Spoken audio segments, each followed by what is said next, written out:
On this edition of Sightings, a disturbing two-part report on enormous flying triangles that have recently been witnessed by thousands of people on the ground and in the air. The co-pilot instinctively ducked because it was so close.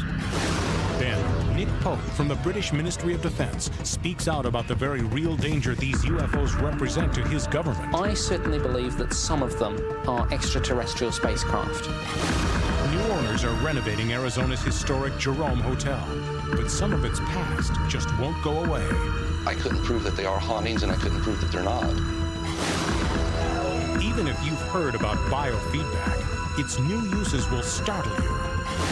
And is it an ancient curse that continues to plague the construction of Hawaii's newest highway? It will never be right for a freeway to be on top of those sacred places. Never.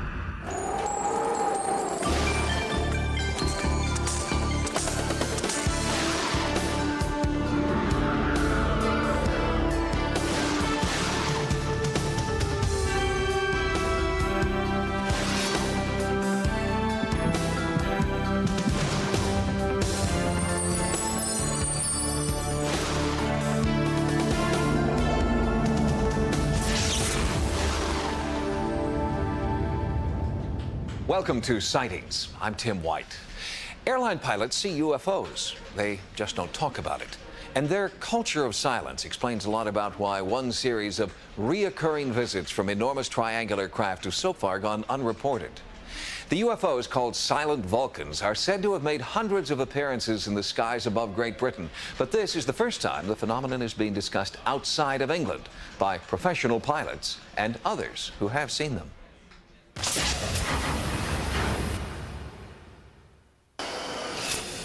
Look at that!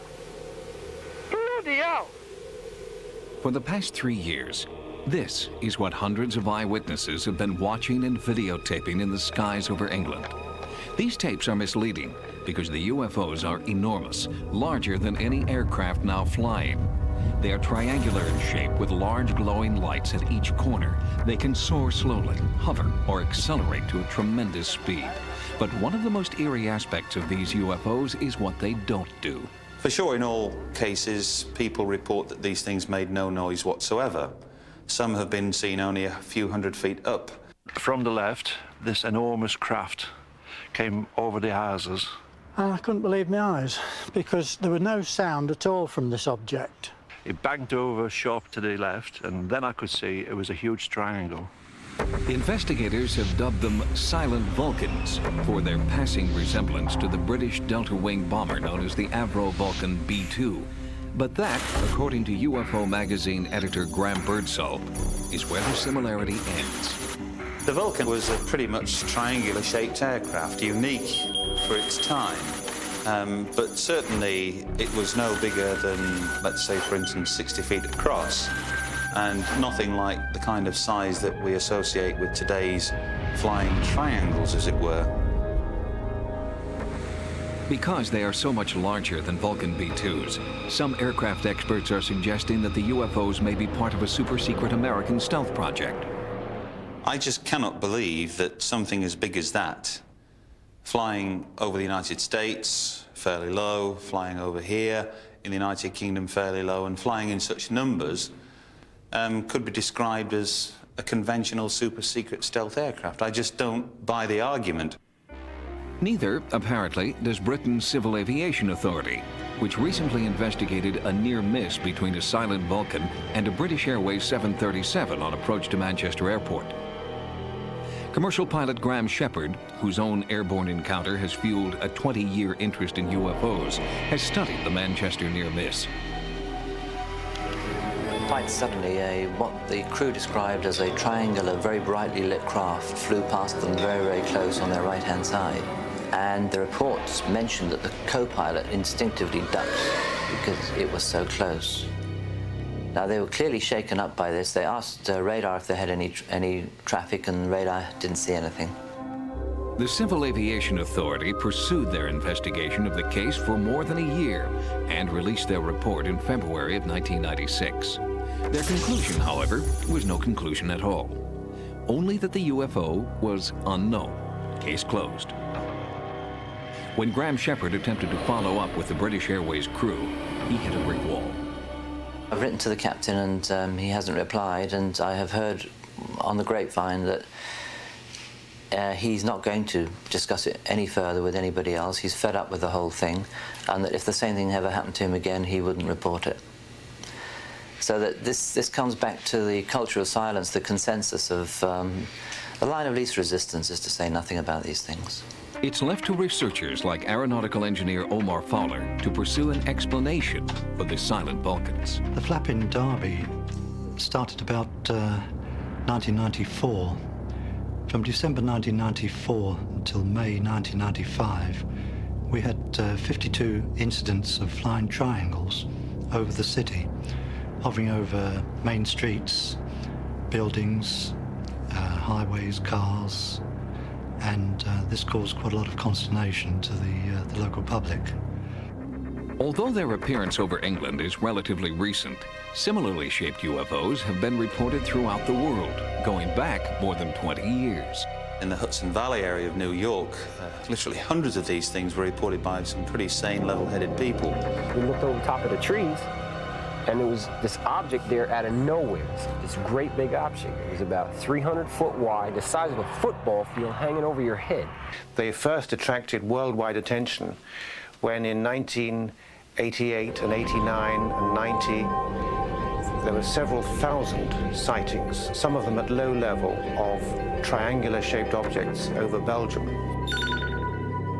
Timothy Good, author of Beyond Top Secret, believes that Belgium was the turning point for the phenomenon because of the credibility of the eyewitnesses.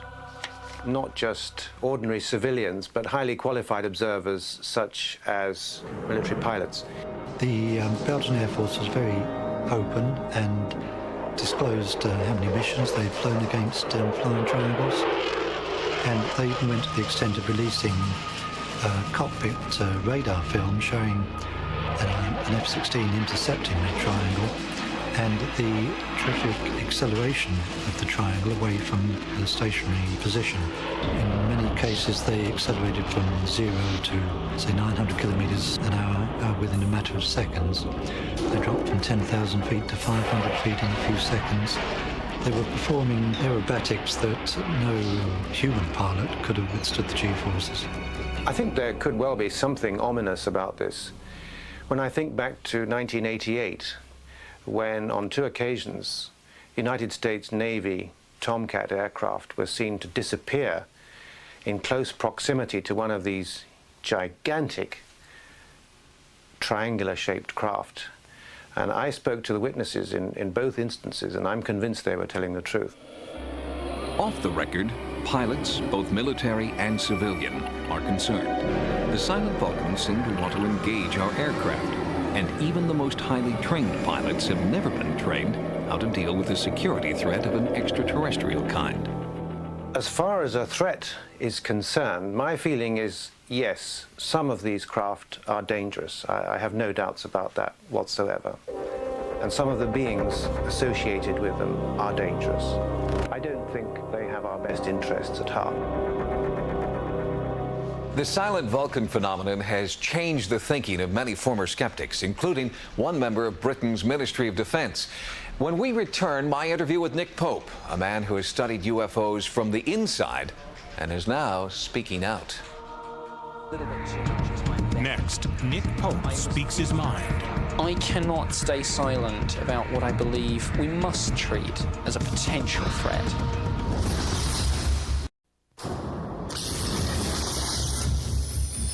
Huge motherships, known as silent Vulcans, have been spotted in the skies above Great Britain for more than 10 years. But even after dozens of confirmed sightings by professional pilots and other credible eyewitnesses, no one in the British government has made public comment on the phenomenon. Until now. Joining a sightings investigative team in London, I met Nick Pope, the #1 UFO man in the Ministry of Defense.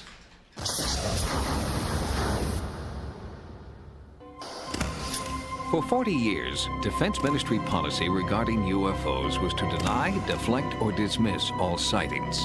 This 1952 document to then Prime Minister Winston Churchill reveals that UFOs were routinely explained away as everything from lunar eclipses and lousy weather to stray birds and optical illusions.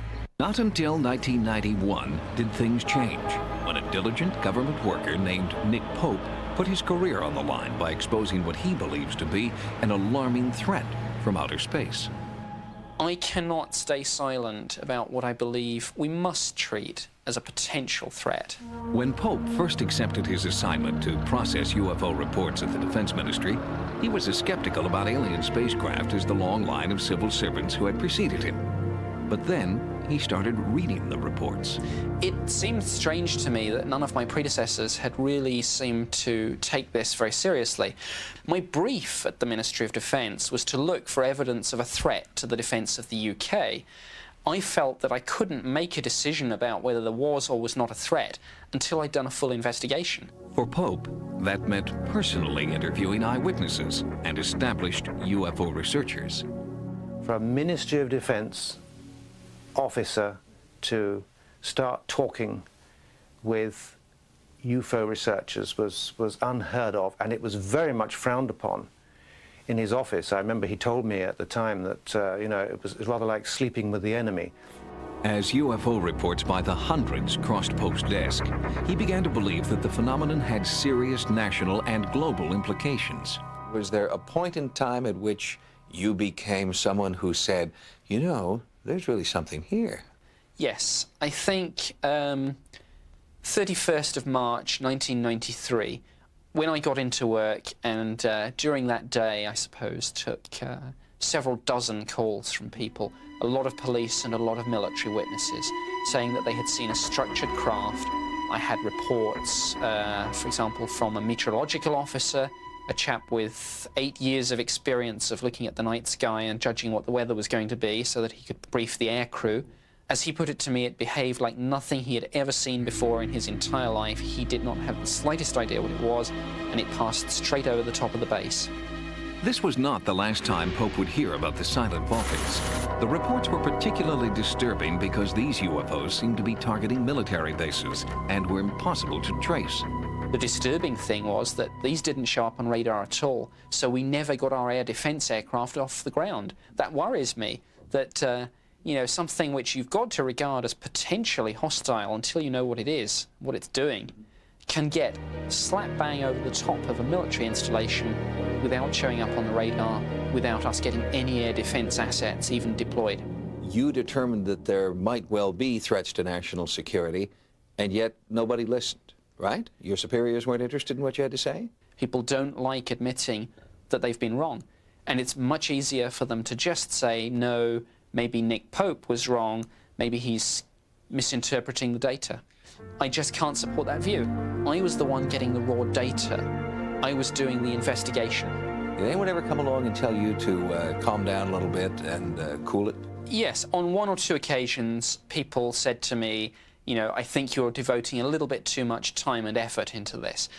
The official angle, of course, has always been very much the typical stiff British upper lip. It's all foolish nonsense, there's nothing to it, and that's all I'm going to tell you. UFO Magazine has done a series of articles on Nick Pope. It believes the British government is hiding UFO secrets which dwarf Pope's revelations. The Cold War may be over, but here in Great Britain, we still shiver sometimes because of the secrecy. Some others would suggest that Nick Pope basically was just the front man for a grand cover-up. Well, I don't think there is any great cover-up in Britain. I think that what we actually have is a position where people, far from knowing too much about the phenomenon and then keeping it all under wraps, know corporately far too little about it. The best way to study the real UFOs, as I like to call them, was to very quickly eliminate the ones that were just misidentifications. 9 out of 10 of them did have conventional explanations. What do you think people are seeing in that 10% of the cases where there are not prosaic answers for UFOs? I certainly believe that some of them are extraterrestrial spacecraft, that quite simply elsewhere in the universe other intelligences have evolved and are doing what, after all, we ourselves are now beginning to do, to go out into space and to see what's out there. Unlike his counterparts in the United States, Nick Pope has not felt constrained to keep out of the UFO limelight. At lectures and on television, Pope has continued to bring his message and his warning to the British people. What I'm trying to do is to give a flavour of what has been an extraordinarily uneasy and difficult relationship between the world of officialdom in the UK and this incredibly elusive, mysterious UFO subject. In his book about his experiences at the British Ministry of Defence, Pope concludes, "We all like to think we're in control, but what happens when we're not? What happens when we refuse to accept that a threat even exists, let alone do anything to counter it? This is the ultimate dilemma about UFOs, which we must face. We can't begin to find any solution until we first acknowledge that there is a problem." Even though Nick Pope does not believe that there is a conspiracy of silence within the British government, it is interesting to note that after his recent revelations about UFOs, Pope was moved to a new position. He is now an economic analyst at the Ministry of Defense. Next, has this computer scientist succeeded in creating artificial life? Later, Sightings investigates a very historic and a very haunted Arizona hotel.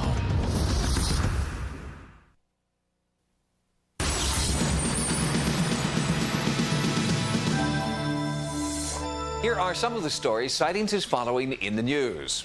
Saucers land in Manhattan, well, in New York City art galleries, that is. Artwork with an alien motif is making a big splash this season, and investors are setting up and taking notice. In New York City, a Soho gallery showing can mean the difference between instant fame and lifelong obscurity for an artist. This is where the trends are set, and this is where a new genre is emerging. It's being called UFO art. There's a broader interest that has made UFOs almost like a cultural icon. It's pervading our society. Display spaces like the American Primitive Gallery and the Hudson Grill are promoting these icons of pop culture as fine art, giving them a new legitimacy in the mainstream. There's art in this show that are made by artists who are trained artists who are interested in the subject or have some kind of a fascination with it. And then there are people who are making the art to actually express this, this experience they actually had. It's almost therapeutic. An alien abduction or a contact with a UFO is a life-shattering experience. It's something one never forgets. There's a need to be able to deal with it through artwork. It's a channel. And what gallery owners are discovering is that it is not only the UFO community that is embracing UFO art. The people who have been coming to see this show are, again, as wide a spectrum as the people who made the art. I didn't anticipate being contacted from all over the country as far as people interested in finding out about the show and wanting to get pictures. The artists are just as surprised to find such a broad market for their work. I think there's a lot more people out there that have been making art of this type and probably artwork that I can't even imagine. It feels like this show is just a tip of an iceberg. The next UFO art show in Manhattan is set to open on Independence Day 1997 to coincide with the landing of the Pathfinder probe on Mars.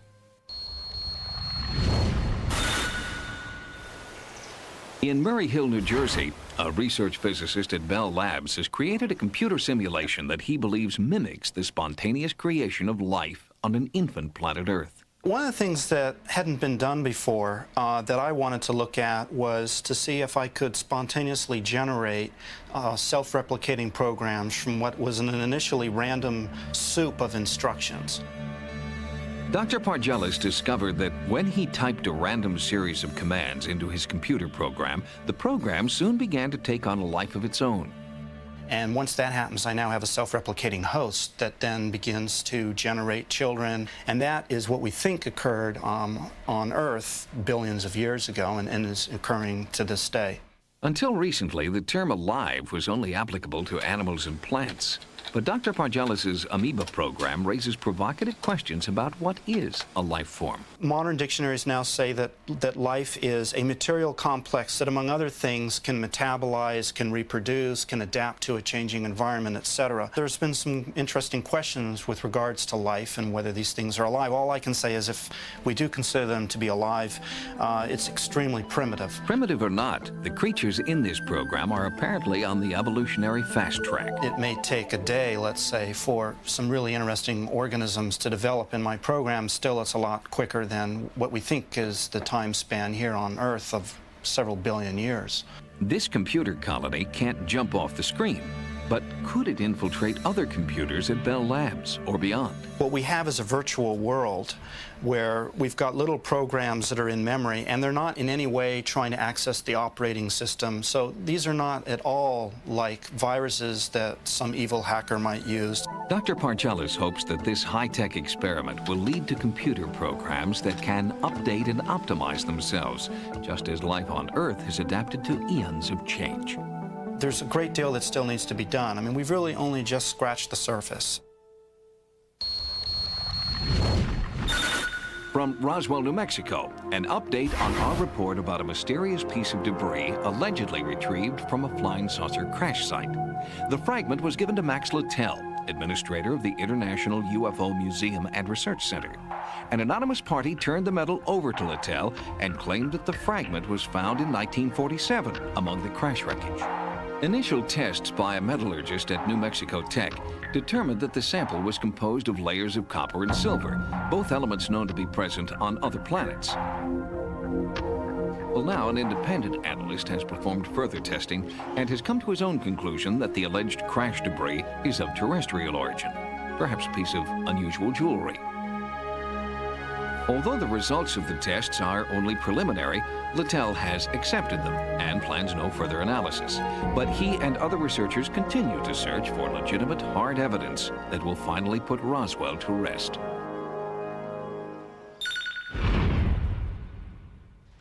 We'll have more stories in the news next time. Now, here's what's coming up as Sightings continues. The Jerome Hotel's haunted past comes back to life. There are things that have happened in this building that I can't explain. Later, more problems for Hawaii's cursed highway.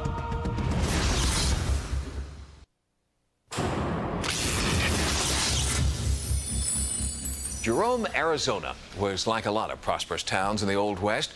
Jerome thrived as long as the mine nearby thrived. But when the mine closed down, Jerome became a ghost town. But now, lured by untouched historic buildings and its prime tourist location, people are moving back to Jerome. The only problem is the ghosts aren't moving out.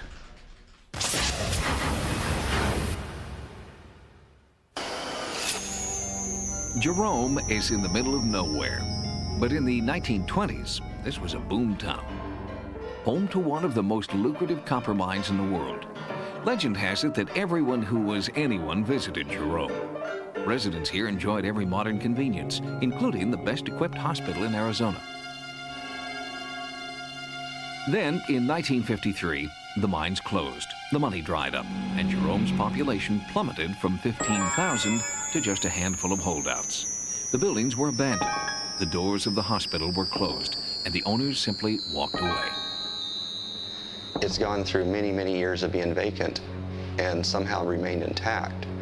I don't know what basically protected it. In 1994, Larry Altier and his brother Bob purchased the old hospital from the Phelps Dodge Mining Company. They renovated it and reopened it as the Jerome Grand Hotel. It wasn't long before guests and workers alike began experiencing strange, haunting activity. There are things that have happened in this building, then things that I have seen in this building that I can't explain. The main feeling that I get is energy being pulled out of me. There's enough bizarre things that have happened that I couldn't prove that they are hauntings, and I couldn't prove that they're not. Primarily, we hear strange noises. It could sound like a door opening or closing. We had one person on the third floor. Nobody came in the building, and he says that there was somebody knocking on his door and attempted to open it. And now I can rely on myself because I am the one here. There was no other way to get up there. Sightings mounted an investigation led by noted psychic Jerome DeVry. After spending just one night in the hotel, DeVry said she knew why there was so much paranormal activity inside this long-abandoned landmark. As I stop here, this is dense to me. This is heavy. This is thick. I've got goosebumps going up and down my whole body. Accompanied by the Altier brothers and several Jerome residents who had had experiences in the building, DeVry conducted a kind of psychic tour, trying to put a name to the dark, dense energy she felt swirling inside and outside the recently restored hotel. Hey, has anyone ever felt like somebody, like psychically coughing on them, or? What was my mother-in-law was staying in the room next door here, and she swears up and down that somebody was walking up and down the hallway up in this area coughing. They had had a number of plagues hit the valley. Here with a lot of your underground mining and stuff, some people were more susceptible to lung problems. While it wouldn't be unusual to feel illness and suffering inside a former hospital, Jorianne was adamant that what she was sensing were not the spirits of patients. She felt these were victims. I picked up a shooting and a hanging. You did? Yes, I did. I'm telling you, you're scary. The shooting that you're referring to was an attempt. It wasn't successful, and that happened in the room we just walked through. The superintendent was successful in his shooting. Now, here's one I don't know about. Okay, good. Then we did have a successful shooting, right? Oh, can I add one more thing? Yes. Did somebody fall to their death? This is what I've heard. I cannot document it. I've heard that a guy was injured and he was in a wheelchair. Okay. And he pulled himself out here and he got himself over it. And although DeVry had never visited the hotel or read about its history, she walked directly into this room and revealed a tragic secret. I picked up somebody hanging themselves very clearly in this environment. Goosebumps. Choked with emotion, former police chief Ron Balator revealed that in 1983, in this very room, he had discovered a body hanging from this pipe. Was there anyone that was involved in a relationship situation at all that kind of drove them, Yes. Beyond the point and stuff? Because I'm telling you, something heavy was going on. It was a romantic situation. I know Right it on was. the money. The gentleman that lived here was separated from his wife Okay. by some circumstances that he had no control over at all. Right. As a matter of fact, my understanding is that some relatives really had control of his life. And he did not want to be separated from his wife, nor did she want to be separated from him. But he ended up living here while she was living in Clarkdale. And I guess at some point it just got to be too much for him. Throughout her tour, DeVry kept coming back to this elevator where she felt very negative energy. When I was coming into the elevator, I sensed that there was like a heaviness in the air. It felt like it was thicker, more dense. And it was in the boiler room, where the elevator's motor and controls are located, that DeVry began to put together more pieces in this hotel's psychic puzzle. This seems to be significant. It felt like activity around this area.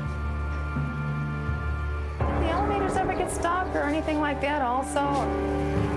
In 1935, they were having a problem with it. See, and even right now, sitting here, I'm getting a little pain in my head. I don't know if a person got caught up back here or got stuck or having problems back here. Does that make sense? Okay, did they expire? Yes. They did expire. In 1935, maintenance engineer Claude Harvey was found here, his head crushed under this very same elevator. A coroner's inquest ruled the death an accident, even though no autopsy was performed, and the elevator was in perfect working order. Historian Nancy Smith believes the inquest raises more questions than it answers, and that Harvey may have died at the hands of another. There were a lot of questions that weren't asked. I think they were in a hurry to get as much of the minimum facts in as they could so that they could come to that verdict that it was an accidental death and that the company had no responsibility in it. I think it's a good whodunit. Jorianne DeVry agrees. Claude Harvey's death was no accident, and the horrible injustice that took his life has also trapped his spirit inside the Jerome Grand. And I believe that he is unsettled. I believe that there's some restlessness around him and his questionable death. DeVry believes that Claude Harvey's restless spirit has created a negative psychic vortex at the Jerome Grand. But she suggests, once the true cause of Harvey's death is finally uncovered, he and all of the guests at the hotel will finally be able to rest in peace. Jory Ann's psychic hits were all the more impressive because she was given no information whatever about Jerome or the Grand Hotel before her arrival. In fact, Jory Ann lives in Indiana, and she'd never even been to Arizona before her work on this story. Next. She really couldn't pay attention very well. Neurologically, she was out of control. How biofeedback has helped people to actually reprogram their brains.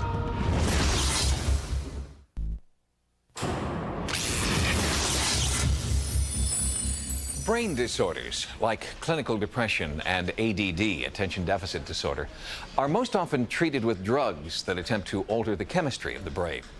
However, more and more doctors and psychologists are exploring a new kind of non-chemical treatment called EEG biofeedback. It's a new treatment based on the theory that the brain can be trained to fix itself.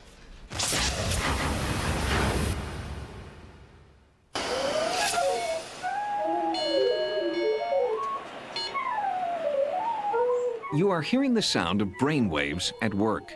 Hooked up to computers via these sensors, children with attention deficit disorder are learning how to reprogram their brains. ADD sufferers are highly distracted, often hyperactive, and out-of-control kids who have long been treated with drug therapy. But at the Drake Institute for Behavioral Medicine, Dr. David Velkoff offers his patients an alternative, using a kind of hands-off Nintendo.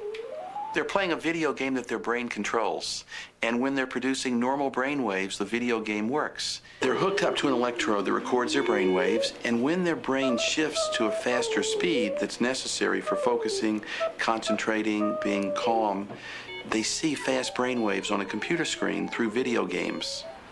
8-year-old Portia Gardner had been living with her aunt and uncle, Joan and Rex Campbell, for 4.5 years before she was finally diagnosed with severe ADD. From the time that she was with us, I kept saying, you know, something's not right here. I didn't know what was wrong. She couldn't remember simple directions. She was very destructive. Sometimes I felt so bad that I locked myself in my room for like a whole day.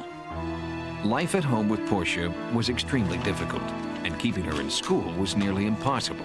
We got many letters from school stating that Portia, she disrupted the class all day, she wouldn't behave, she wouldn't stop talking. The teacher said that she was not focusing in school, she was drifting away. Instead of more traditional drug therapy, the Campbells decided to try behavioral therapy before resorting to Ritalin. Portia, when she first came here, was extremely hyperactive, impulsive, significant difficulty sitting still, and because of that, she really couldn't pay attention very well. Neurologically, she was out of control. So why don't you show me your focusing position, okay? Portia came to Drake 3 times a week, every week, for 5 months. Altogether, she received 45 half-hour treatments. Really relaxing your body, your back. Doing great. To use an analogy, Portia's brain, like many others with ADD, was stuck in a different gear than it should be. By observing her own brain waves, then focusing and concentrating on changing gears, Portia was able to retrain her own mind. The feedback is helping me a lot. Like, I'm not moving as much as I used to in class, and I'm focusing a little bit better than I used to. And I want Portia to come up, and I want her to solve this problem, sister. Solve that problem. Through her own determination and the power of her mind, Portia is turning her life around. Excellent, excellent. Portia's life has changed dramatically. Her self-esteem has changed, her self-confidence has changed, her view of herself has changed. Shimmy, shimmy, Cocoa Pop. Shimmy, She's shimmy. always singing and skipping and playing, and she loves to come in and repeat rhymes and stuff she's learned in school. I look in the mirror, and what do I see? A funny-looking monkey looking back at me. She's a much happier child now. It was ugly before. It was bad. It wasn't going great for me. It wasn't going good for me. Breakthroughs with EEG biofeedback are not exclusive to children with ADD. Great strides are also being made with adults who are trying to break the chain of physical addiction. You know, I guess when I look back over my life, I realized that I had a problem with alcohol fairly early on in life. I had my first DUI when I was 19 years old. And so I guess that's an indication that there may have been a problem. Norm Lomax is proud to be clean and sober and credits the Life Sciences Institute in Topeka, Kansas with his recovery. His success with EEG biofeedback came at the end of a long and tortuous road. He'd been to 3 different residential treatment centers. He tried numerous outpatient therapies and support groups, and he nearly lost his wife of 27 years. Before Norm went to Life Sciences, living with him was like living with nothing. He would come home from work, he'd go to the basement, he'd drink, he'd go to sleep. It's like he wasn't even there. In what he was sure was to be his last hope, Norm began to try to retrain his brain. He worked with Carol Snar, a psychophysiologic therapist and one of the pioneers in using EEG biofeedback to treat physical addictions, particularly alcoholism. Alcoholics are people often that have a deficiency in one of those slower brain waves, the brainwave that's called alpha. It's a very important brainwave in that when we produce some of that, that is the brainwave that gives us a sense of joy, a sense of ease in life. So what we are attempting to do is increase the amount of the alpha brainwave that they produce and thus help them feel a lot more at ease in life. An individual will sit and listen to the machine. There's a tone for each one of the brain waves that we produce. So their task is to get a sense of getting into the state of consciousness that will produce more of those tones. Within just a short while, I learned to recognize the difference in the different brainwave patterns, and I knew when the things that we wanted to increase or improve were happening. Results vary widely, but Norm believes he had a significant breakthrough after just 5 sessions. By about 11 o'clock in the morning, I was starting to have kind of a really crummy day. I had to go down the street to a hardware store to pick up some parts. And on the way back to the shop, I drove by the same liquor store that I'd gone to hundreds of times. And the thought crossed my mind, you know, I can lick this problem real quick. All I got to do is just stop in here. But for some reason, I didn't even slow down, and I didn't stop. And I just went on with the rest of my day. That was the day that I realized the difference between concentrating my efforts to not do all those bad things and instead just relax and do the right things. That was 2.5 years ago. Since then, success, not failure, is the story of Norm's life. Success he attributes to changing not only his behavior patterns, but also his brainwave patterns. I really don't feel like that I'm a recovering alcoholic. I mean, I think I have recovered. After I completed the other treatment programs, I went out living my life a day at a time, just hanging on and trying not to drink. Today, that's not even one of the considerations. The odds appear to be in his favor, too. The Life Sciences Institute claims a success rate of between 65 and 70%, and they claim it's success that lasts forever. That's one nice thing about it is with biofeedback of any kind and as well with the brainwave training that once you have made the physiological changes in the body that they stay. It's sobered him up and it's kept him that way and really gave him back to us, out of the bottle, back to us. The mysterious power of the mind remains largely undiscovered, and the success people like Portia and Norm are enjoying is only the beginning of a new science on the cutting edge. To say that this experience with the biofeedback and the brainwave training has changed my life significantly would be an understatement. I'm glad that I got help. It's much better for me. EEG biofeedback is still quite controversial. But more and more people are turning to this non-invasive therapy for help with everything from panic attacks to sleep disorders to epilepsy. And an ongoing VA study is showing that EEG biofeedback may even be effective in relieving veterans' PTSD, post-traumatic stress disorder. Next, is it a curse that's turned Hawaii's newest highway into its deadliest? They are waking up spirits that are even more powerful than the one before.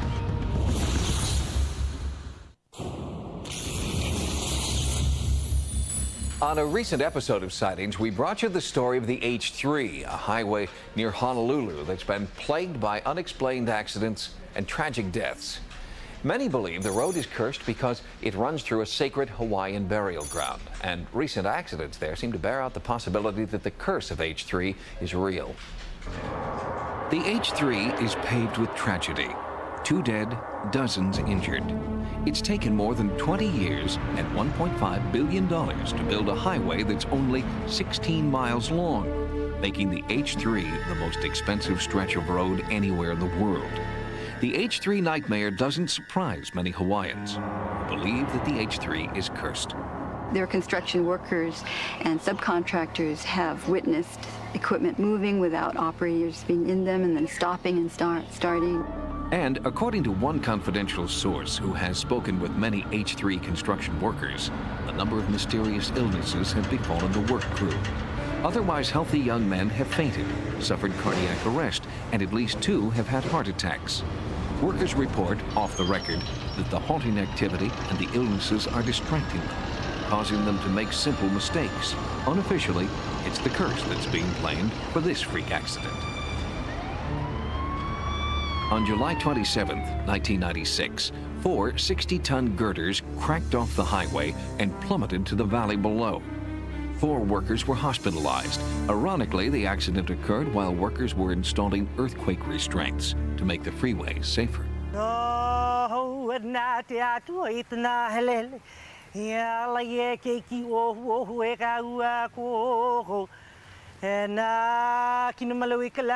Lily Kala is an associate professor for Hawaiian studies at the University of Hawaii. She is an expert on Hawaiian history and mythology. So this is the collapse, and they are trying to pretend like they don't know what's happening or they can't explain it, but gee, it must be something logical. They don't want to believe that it's Hawaiian gods. But sources have told Sightings that some workers are starting to believe in the power and presence of these spirits. Just before the highway section started to crack and collapsed, the workers reported hearing the sound of footsteps. They're spooked. They're really scared. The interesting thing is that because of the way the freeway span fell, those people should have been killed, and they survived. So we see this as a warning. This is not the end. The contractors have attempted to appease critics by bringing in priests to bless the highway on a number of occasions. Native Hawaiians scoff at these overtures. They think all they need is a Christian minister to come in and bless the site, and they can just continue, but that's not addressing the problem. The problem is desecration of sacred sites. You're dealing with different forces here. You're not dealing with something that Christianity can comprehend. According to ancient Hawaiian teachings, the desecration of sacred sites invokes a curse called a heva, and the only way to remove the heva is to remove the highway. It is not up to humans to try to bless or take away the heva by words.